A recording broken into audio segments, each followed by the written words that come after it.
Hello, I'm Richard Vobes, the Bald Explorer, out on another walk, and I'm here in Shere, and a little bit of sheer bad luck. There's a car coming just as we started filming. There we are. Not a smile in the house, never mind. I'm with the lovely Marq English. Hello, Mark. Good morning, how are you?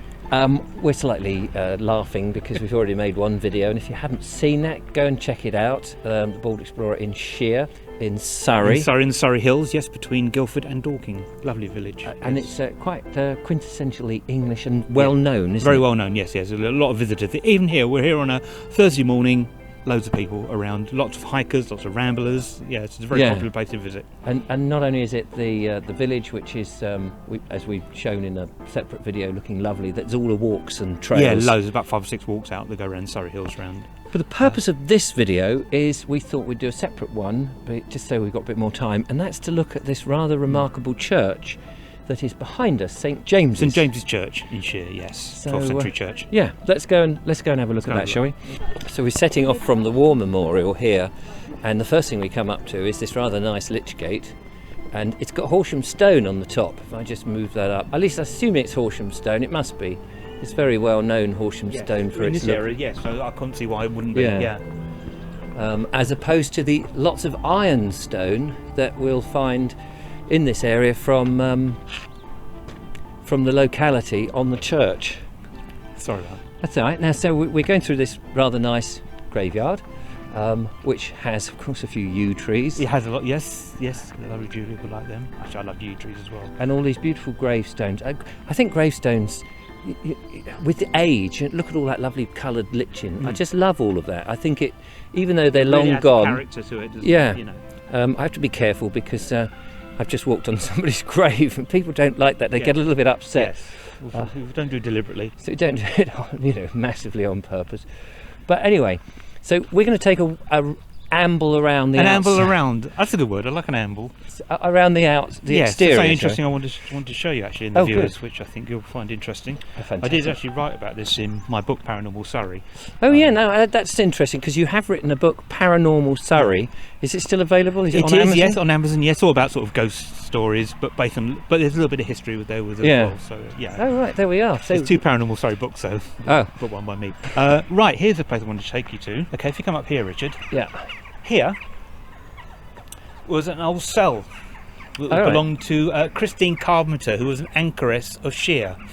Back in the medieval period, as an extreme form of worship to God, people would devote their life to the Lord by being walled in a little cell. Yes.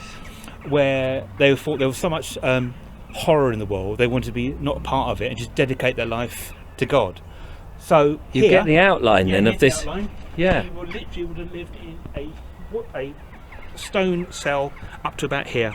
Not even as big as a prison cell. Not even big as a prison cell. Good heavens. She would have had a window here so she could see into the service. There was a window here so people could give her food, water. I think she applied to come here in, I think it was 1329. Yeah, sorry, 1329. That looks a bit obvious. I didn't know that. She was in here quite a long time. Wow. She did come out for a while and then reapplied to be entombed again. Gosh. Yeah. We don't know the outcome. We don't know if she died in the cell or there's no records, unfortunately. But she was in here for a long time.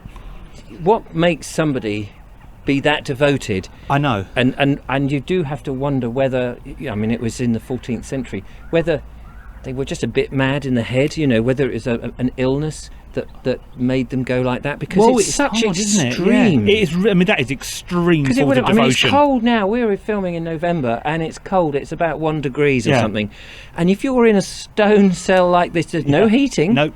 I mean, and what basic blankets? Those but the thing days? is, medieval period, religion controlled everything. It did. It was Let's so carry important. on strolling around. Yeah, it was so important in people's lives. Until the scientific revolution in the sort of 1700s. Yes. Belief was all about. Obviously, it's still very powerful today. But gosh, belief I'm going to just stop you there because I've seen this extremely tall gravestone. Could you just stand adjacent to it, just so we get a vague look at that? I'm always going on about small doors, but now I'm going about high gravestones. Yeah, that's extraordinary. And I should just now point out, Marq English is standing on a grave. It's amazing. So the church is there. It's got the tower, which looks like it's in the centre of the church. We're going to go inside and have a look in a minute. Lovely fontaine there. Obviously made up at a different period of time, like all churches, with its ashlar. Looks like ashlar tilings up there on the spire. Very lovely with its stone buttresses and all of that. Let's just go and explore some of this. We've got all sorts of different trees in here and these graves that come back. I can hear a school in the background. The Tillingbourne just down there as well. Oh, the Tillingbourne stream. Yeah. Does it go right down by the? Yes, it does. Yes, it's literally just where that little bridge is. Oh yeah, how lovely. So we just stroll around. Even And if there's no evidence of something on the site before the church was built, I still think that a lot there probably were pre-religious sites. Might have been pagan sites. You know, Yeah. this is we're up on a hill here, yes.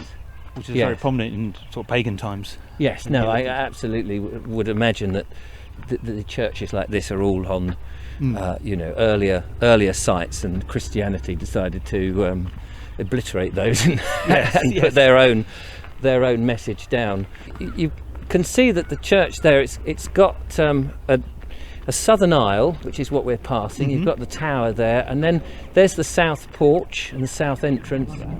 That's really good. And a lovely little door. Look, let's just have a stroll up here. You can nip up these steps. I don't suppose for a moment it's open, and you wonder where that goes. I guess we'll have to go inside the church and see where that goes, shall we? Yeah. Right, we've got ourselves over to the porch, and we're going to go in. Yes, I'll open the door. It does say "Welcome, do come in." The church is open, I do so like it when you see that from church. yes, It's so nice. that is very welcoming. It's a great big door, I have to say, and it looks heavy. Is it heavy? Yes. So in we go. Wow, and it's warm. Oh, it's lovely.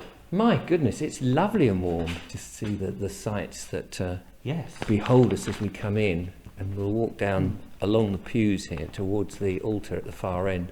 I did find out actually this actually was on the site of an old Anglo-Saxon church. It was mentioned in the Domesday Book. So Yeah.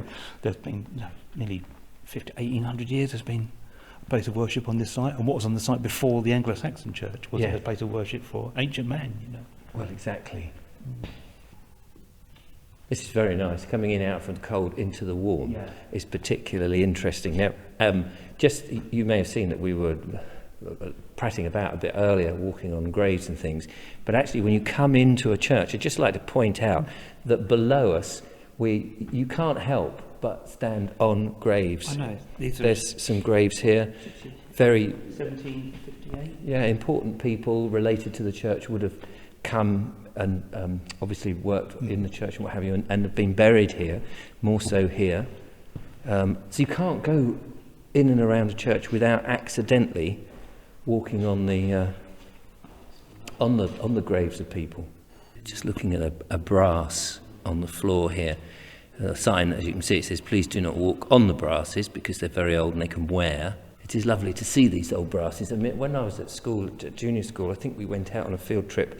We did the old brass rubbings. Did you ever do that? I did, yes, which they really frown upon now. They don't want people They to do don't it, know, you know, exactly. because of conservation, which makes complete sense. But it was so much fun, Yeah. wasn't it? And of course, you're doing something practical Yeah. and actually learning at the same time. Nowadays, people just turn up with their phones, take a photo, which we're doing, I know. Yeah. But And- yeah, brass rubbing was great fun.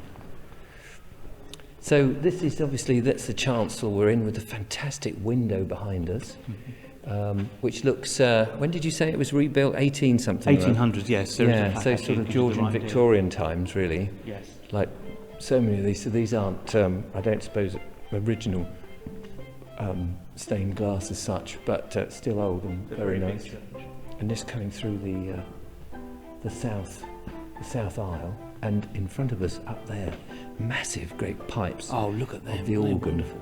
just above us, and also if I just tilt up, I that's get all to new, see isn't the ceiling. I mean the roof timbers above, very high. It's a much loved church, isn't it? very much, yeah. And I guess with all the visitors to the village, you know, it's pride of place You've got to in come many and ways. visit in here, yeah, if you're visiting. It's the centre point of the whole place, really. You know. Yeah.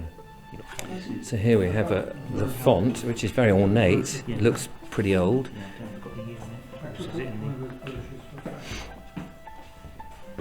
There we go, look at that. It looks like it's got the Tudor rose on it, actually. Well, Mark, it's been a gem of a church. Isn't it? It's a beautiful church. It's well worth coming to Shere, if only to have a gander around there. We've not really done it justice, of course, but we're visitors, so why don't you become a visitor and have a look? Go and have a gander. Yeah, with Miranda. Till the next time, we may be taking a little stroll on one of the paths. Yes, I think, whilst the weather is with us. So join us on that and check out the other videos. Leave a comment. Don't forget to subscribe if you haven't, and tell us what you think. Till the next time, from Marq English and myself, Be seeing you. be seeing you. Bye for now.